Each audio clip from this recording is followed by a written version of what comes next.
If you have something to share that's valuable to people and you don't share it, that's horrible and you're not fulfilling your purpose. And that was a very different way for me to look at the whole idea of sharing myself with the world in that way. Before that, I wasn't spending any time on social media. I didn't have an Instagram account until like a few months ago.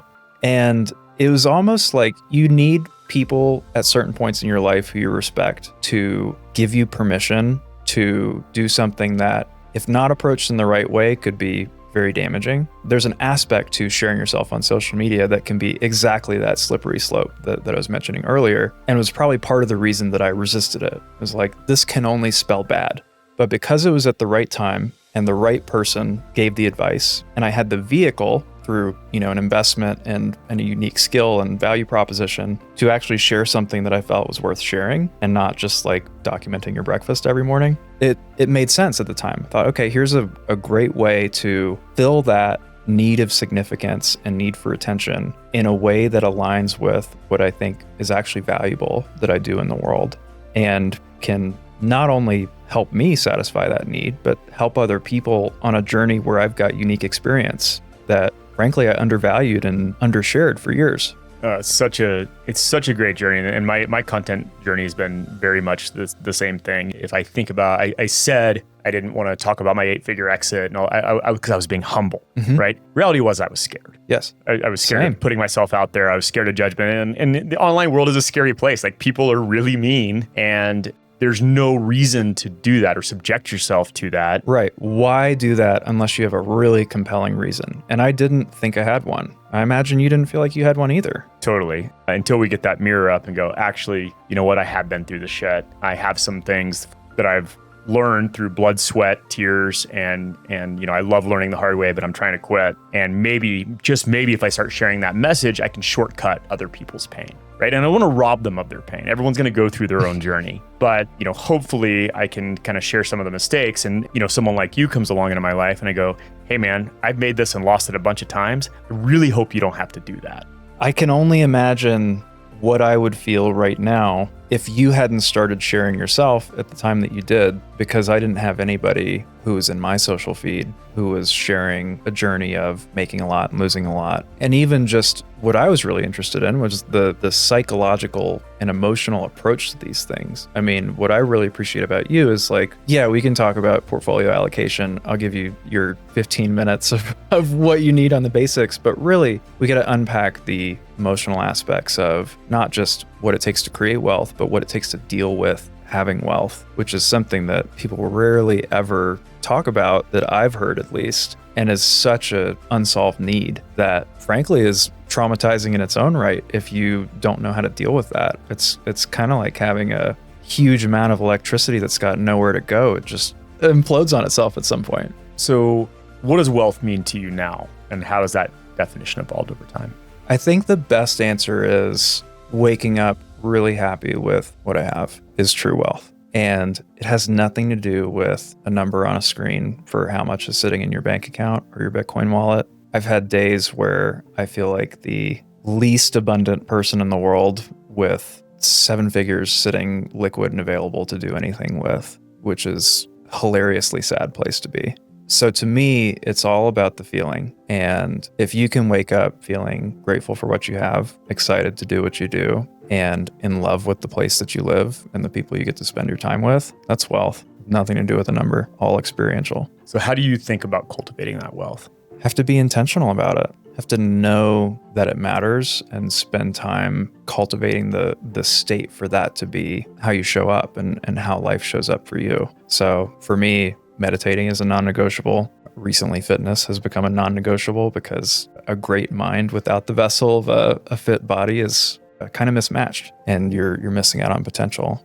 But you're in build mode. I'm in build mode. So how do you integrate build mode with cultivating that wealth, right? I mean, we're talking about being intentional, fitness, meditation, spending time doing things that light you up with people. What does that balance look like for you? Or how do you think about integrating that with what you're building? So in a sense, I'm looking to just translate that feeling to the rest of the organization. One of the greatest gifts that I've ever received was from you. And it's this bracelet with the word magnetic on it.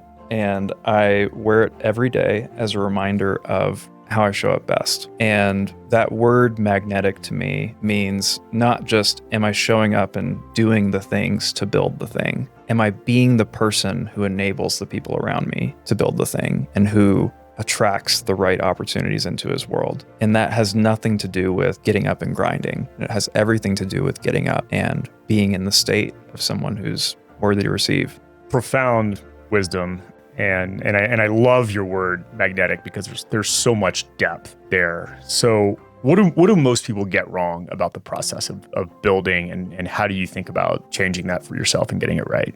I won't pretend like I've got it all figured out because I'm still mid-journey. Today years old, here we are. Today years old. And this is for me the vehicle. This is the thing to get right. There's no like 3-5 year exit plan for this. This is my vehicle for as far out into the future as I can see until something shows me different. So for me, the most important thing to keep top of mind is, am I showing up as the person who is ready to create the next stage? Because the person who did everything when you're going from 0 to 7 figures is not going to be even close to what's needed to get you from $1 million to 10 million, and is a horrible, horrible match for the journey from 10 to 100 million, and so on. So constantly reevaluating, am I spending my time, am I embodying the perspective of the person who can get from here to here? Or am I still stuck in the behaviors that made me successful from here to here? So that's the main thing, is as often as possible, ideally daily. Sometimes it's weekly or monthly or quarterly even. Sometimes I'm not reevaluating the right thing for years on end.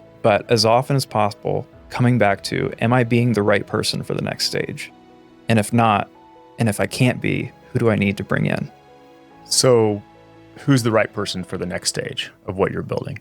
That's a multifaceted answer, but me for the foreseeable future. Yeah, and I guess what skills or mindset are you thinking about cultivating for yourself as you move forward and step into this level of scale?